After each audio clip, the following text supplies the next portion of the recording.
네, 안녕하세요. 창필직입니다. 오늘 말씀드릴 주제는 그 유명 프랜차이즈 치킨집이 완전 무명 개인 치킨집한테 발린 이유, 그거에 대해서 좀 말씀을 좀 드리려고 합니다. 예전에 크리스마스나 뭐 특별한 날이면은 제가 어렸을 때요, 어머니가 제 손을 붙잡고 시장을 가셨단 말이에요.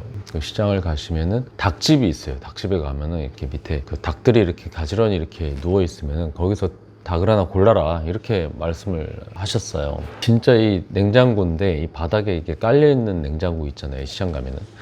거기 애들이 막 오와 열을 맞추는데 크기별로 되게 가지런히 이렇게 이렇게 누워 있었는데, 발가벗겨져 있는 그 닭들을 보면서 그래도 제일 큰 거를 골랐던 기억이 납니다. 이게 통닭 먹는 게 이게 쉽지 않은 기회다 보니까 어쨌든 가장 큰 놈을 제가 그렇게 고르면은 그 닭을 그 자리에서 그 아주머니가 그 생선 자르는 통나무 같은 거 있거든요. 그 도마인데 통나무처럼 돼가지고 가차없이 토막을 내기 시작하는데, 그 토막 난 그 닭을 걸쭉한 반죽물에 묻혀가지고 그 자리에서 바로 튀겨주면은 그 시간이 엄청 걸린단 말이죠. 그 시간은 엄청 걸리는데 그 기다리는 시간이 정말 얼마나 행복했던지. 제 기억으로는 그 제일 큰 닭으로다가 통닭으로 나오는데 지불한 돈이 한 3,000원 정도였어요. 그렇게 튀겨져 나온 아이를 그 노란 봉투 있잖아요, 그 옛날 노란 황토색 봉투에다가 이렇게 담아가지고 이렇게 가슴에 이렇게 안고 집에 오면은 그 튀김 냄새가 정말 고소하게 나서 정말 행복한 마음을 가지고 집으로 향하던 때가 생각이 납니다. 그러다가 어느 날 갑자기 최양락 그 개그맨이 나와가지고 막 선전을 하는 그 페리카나 양념치킨이라는 게 등장을 했는데, 정말 그 양념치킨이라고 하는 그런 듣도 보도 못한 신세계가 열리게 됩니다. 크기는 내가 골랐던 3,000원짜리 닭보다도 절반 정도밖에 안 돼 보였지만, 양념치킨 들어가 있는 그 종이박스 있잖아요, 그 종이박스에 가지런히 담겨 있었던 굉장히 세련됐던 그 아이 한 마리에 5,000원이었어요. 하지만 정말 거의 따블에 가까운 가격이지만 이 혀의 만족감은 정말 상상 이상이었습니다. 그 이후에 처갓집 양념통닭, 뭐 멕시카나 양념치킨, 뭐 교촌치킨, 이런 양념과 그 염지, 그렇게 양념과 염지의 하모니로 두 번 튀겨서 바삭하고 달콤한 그런 프랜차이즈 브랜드들이 계속 생겨났고요. 당시에는 시장 통닭보다 정말 비쌌지만 저는 페리카나와 처갓집의 양념 통닭을 먹은 후부터는 다시는 시장 통닭을 원하지 않았습니다. 그 이후에 제가 좀 커서 성인이 되고 우리 동네에는 그 인디안 호프라고 하는 개인 호프집이 있었는데요, 저는 친구들이 만약 우리 집 근처에 놀러 오거나 이러면 저는 항상 그 집을 갔거든요. 그냥 막 친근한 사람들하고 그냥 술 한잔 할 때 부담 없이 즐길 수 있는 곳이니까 그곳을 가게 되는데, 거기는 어쨌든 사장님이 알아서 자기 음식 솜씨로 안주를 내는 곳이었지만 제가 가서 시키는 메뉴는 딱 하나, 후라이드 치킨이었어요. 근데 제가 왜 후라이드 치킨을 좋아했는지를 가만히 생각을 해보면은 그거는 옛날에 제가 먹었었던 그 시장 통닭에 향수가 있었기 때문입니다. 그 인디안 호프에 그 개인이 운영하는 그 호프집의 치킨이 왜 특별했냐면, 주문이 들어오면 그때 바로 치킨을 튀겨주셨거든요. 플라스틱 바구니에 한 마리씩 소분되어 있던 생닭을 냉장고에서 꺼내가지고 락앤락 용기에 담긴 반죽물을 꺼내서 즉석에서 그 치킨을 무치는 거예요. 그거를 무치면서 어쨌든 그 튀김을 안 쓰고 있던 상태니까 그 튀김기를 또 키잖아요. 그럼 이게 가열을 돼야 돼요. 이게 튀김기 온도가 막 170, 180도 이렇게 올라가야 된단 말이죠. 그러면 어쨌든 이거를 반죽물을 다 묻혀도 튀김기가 가열될 때까지 기다리니까 그 시간이 또 10분 이상이 걸립니다. 거기다가 기름 온도 올라가는 걸 기다렸다가 또 이게 기름에 올라갔어도 치킨을 집어넣으면 무조건 15분을 튀겨야 되거든요. 그럼 무조건 그 두 개 합하면은 이게 무조건 30분이 걸리는 거예요. 거기다 뭐 또 접시에 담아서 또 플레이팅 뭐 양배추라도 뭐 같이 나가면 또 이게 그 이상이 걸릴 수도 있는 거죠. 그러면 이미 그게 오래 걸리기 때문에 그 어쨌든 가만히 있을 수는 없으니까 뭐 샐러드나 그런 뭐 마카로니 같은 그런 깡내기 가지고 소주하고 맥주 먹으면서 이미 한 병씩은 비운 상태가 됐는데, 일단 배고프잖아요. 이게 속이 허한 상태가 된단 말이에요. 그럼 그 시기에 따끈따끈하게 지금 막 나온 후라이드 치킨을 이렇게 영접을 하게 되면은 그 바삭하면서 속이 촉촉하단 말이죠. 지금 방금 한 번에 튀겼으니까 그걸 한번 베어 물면은 진짜 이 깨소금 여기에 찍으면은 이게 진짜 그게 뭐라고 정말 신세계인 거예요. 근데 생각을 해보면 이것도 사실 좀 복불복이긴 해요. 그게 뭔 얘기냐면 오래 걸리더라도 그렇게 겉은 바삭하고 속은 촉촉하게 이렇게 나오면은 뭐 기다려서 먹을 수도 있는 건데, 이 인디안호프의 그 아주머니는 굉장히 좀 시크하셔가지고 치킨의 품질 관리는 좀 일관성 있게 못 하셨어요. 그때그때 주방 상황, 손님이 들어오는 상황마다 이 맛이 좀 틀려졌거든요. 이게 뭔 얘기냐면 가게를 오늘 오픈하고 제가 첫 손님으로 들어가면 그 겉은 바삭하고 속은 촉촉한 후라이드 치킨을 어쨌든 30분 이상 걸리더라도 그렇게 맛있게 영접할 수 있었지만, 이게 좀 중간에 장사가 잘 될 때 중간에 들어가게 되면은 이 후라이드 치킨에 그 먹었던 그 바삭함은 없어지고 겉에 표면이 이게 죽탱이가 된 그런 치킨을 먹을 수도 있게 되거든요. 그거는 여기 사장님이 그 기름 온도 체크를 잘 안 하시는 거예요. 가게는 좁은데 튀김기는 하나밖에 없잖아요. 그럼 만약에 치킨이랑 돈가스 안주도 들어왔어. 그럼 돈가스 같이 튀겨요. 그럼 이게 온도가 확 내려가는 거예요. 이게 냉동 이 돈가스가 들어갔으니까 당연히 이 내려가겠죠. 그러면은 바삭함이 또 죽어. 근데 여기다가 누가 또 후라이드 치킨을 또 시켰어? 그럼 그 좁은 튀김기에 두 마리가 들어가게 되잖아요. 그러면 180도 정도에서 튀겨져야 될 애들이 140도 막 이런 데서 튀겨져 버리니까 거의 막 표면이 죽탱이가 되는 거죠. 속은 촉촉하지만 겉도 촉촉한 그런 상태가 되는 겁니다. 그러다 보니까 이 프랜차이즈 회사들은 이런 것들을 방지를 하고자 고안해낸 방법이 있다 보니까 그게 바로 미리 초벌을 해놓고 그 다음 재벌을 하는 이런 방식을 개발을 한 거죠. 우선 주문이 들어오고 생닭을 튀겨버리면 이게 무조건 30분 이상 걸리게 되는 거잖아요. 그럼 30분 이상 걸리면은 뭐 안 그래도 기다리는 사람이 있었으면 이게 컴플레인이 엄청 걸릴 거고, 또 그렇게 해서 막 급하게 나가면 막 들이거니 막 이런 것 때문에 막 컴플레인 걸리고 결과적으로 다 많이 못 팔게 돼 버리니까 일단 손님들 들이닥치기 전에 뭐 6시에 온다 그러면 4시부터 튀기는 거예요. 그래서 초벌구이를 해놓는 겁니다. 혹시 몰라서 막 핏물 같은 거 나오면 막 엄청 뭐라고 하고 또 브랜드에 또 기스가 날 수도 있기 때문에 여기저기 뭐 칼로 다 푹푹 찔러대니까 육즙도 그 찔러댄 그 사이사이로 육즙도 계속해서 새어나가고, 그럼 이게 어쨌든 좀 이게 살이 좀 뻑뻑해집니다. 거기다가 그렇게 다 익은 것도 아닌 상태에서 또 초벌이 끝난 다음에 오래 있다가 주문이 들어오면은 그때 다시 7분에서 8분 다시 튀겨버리면 두 번 구워서 바삭한 그 양반김처럼 바삭함은 살릴 수 있지만 속은 촉촉한, 속의 촉촉함은 완전히 죽여버릴 수도 있는 그런 참사가 일어나게 되는 겁니다. 그것도 만약에 또 촉촉한 이 생닭으로 하면 모를까, 이게 한번 얼었다가 나온 애들 하면 이게 완전히 살이 퍽퍽해지죠. 그러다가 제가 며칠 전에 정말 맛있는 치킨집을 발견했어요. 근데 그 후라이드 치킨집이 바로 예전에 우리 동네 제가 제일 사랑했던 최애 술집 인디언호프의 후라이드 치킨집과 비슷했습니다. 이거는 정말로 주문 들어오자마자 이게 생닭을 초벌 없이 한 방에 튀긴 거예요. 그러다 보니까 이게 치킨이 나오는 시간이 30분 이상 걸리게 되는 거고, 그럼에도 겉은 바삭하고 속은 촉촉한 거를 완벽하게 유지할 수가 있었던 거죠. 그래서 우리는 4명이 가가지고 치킨 한 마리로 소주를 무려 11병을 비울 수 있었고, 그렇다고 치킨 맛있다고 뭐 2-3마리 시켜 먹지는 않잖아요. 그거 말고 또 무슨 안주가 있나? 뭐 보고서 노가리하고 오뎅탕도 추가로 시켰습니다. 노가리와 오뎅탕은 또 빛의 속도로 나오잖아요. 치킨처럼 오래 걸리는 게 아니란 말이에요. 근데 문제는 이 정치킨이라고 하는 곳이 지하에서 개인 후라이드 치킨으로 미친 듯이 잘 팔리니까 그쪽에 상권 분석을 하던 프랜차이즈 치킨 담당자와 프랜차이즈 치킨 예비 점주는 그 통닭을 보고서 서로 이렇게 얘기를 한 겁니다.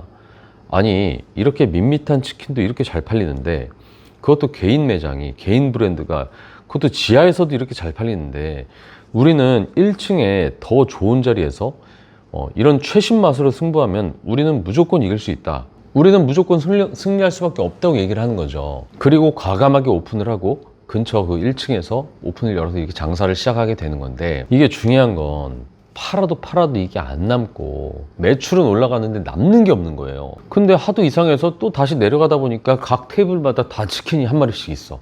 이게 환장하는 거죠. 여기서 우리가 꼭 체크해야 될 거는, 하나는 치킨을 빙자한 술집인 거고 하나는 진짜 치킨집이었던 거죠. 이거를 몰라서 일어난 대참사인 겁니다. 지하에 있던 그 오래된 그 개인 치킨집에서 파는 치킨은 아무리 팔아도 하루에 10개 이상 그 치킨을 팔기 힘들 겁니다.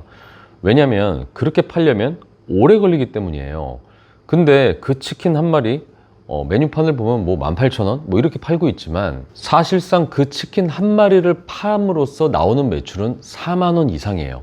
치킨 한 마리를 시키면 기본적으로 소주하고 맥주 이런 걸 같이 먹기 때문에 테이블 단가가 4만 5천 원이 나오는 겁니다. 그거 말고도 뭐 값싼 뭐 노가리라든지 뭐 이런 것들은 금방 그냥 나갈 수가 있는 거니까, 마른 안주 같은 건. 근데 위에 유명 프랜차이즈 치킨집은 그냥 치킨만 먹으러 오는 거잖아요. 이게 그러다 보니까 고객층도 완전히 갈리는 거예요. 지하에 오래된 그 개인 치킨집은 저같이 예전에 향수를 가지고 있던 그 아저씨들 있잖아요. 이 직장인들, 그 아저씨들이 거기 와가지고 그 분위기를 즐기면서 진득하게 소주 한 잔, 맥주 한 잔 하는 손님들이 대부분이라면은 1층에 오는 그 손님들은 그 동네에 치킨 좋아하는 사람들, 뭐 치킨을 좋아하는 애들을 보유한 뭐 엄마들이라든지 뭐 학생들, 뭐 치킨 많이 좋아하잖아요.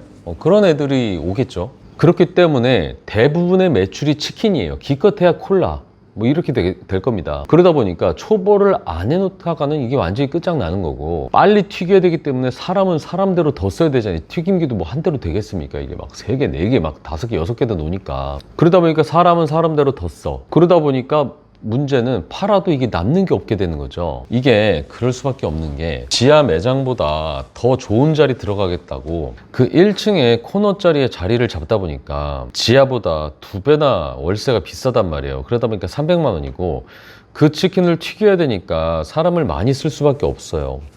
그래서 같은 4만 5천 원 매출이라고 해도 지하에 있는 개인 치킨집은 한 마리 튀기면 4만 5천 원 매출인데, 1층 프랜차이즈 치킨집은 4만 5천 원 팔려면 3마리 튀겨야 됩니다. 지하 개인집은 그 치킨을 매개로 술이 무지하게 나가는데, 1층 프랜차이즈 치킨집은 오로지 치킨 매출이에요. 우리에게 진짜 중요한 거는 매출이 아니라 수익인 거잖아요. 지하 개인집은 월세도 1층 반밖에 안 되는 150만 원인 거고, 사람도 주방에 한 명밖에 안 쓰고, 결정적으로 매출의 상당 부분 차지하는 게 주류이기 때문에 전체 4만 5천 원 매출 중에서 원가율을 굳이 따지게 되면 한 30% 정도밖에 안 나오는 거예요. 4만 5천 원 중에 원가가 30%면 원가는 13,000원 정도밖에 안 되는 거, 나머지는 수익이 되는 겁니다. 근데 이 유명 프랜차이즈 치킨집은 이게 월세도 따블이에요. 300만 원인데 주방은 한 명이 아니라 최소 3명은 써야 되고, 결정적으로 4만 5천 원 매출 중에 대부분이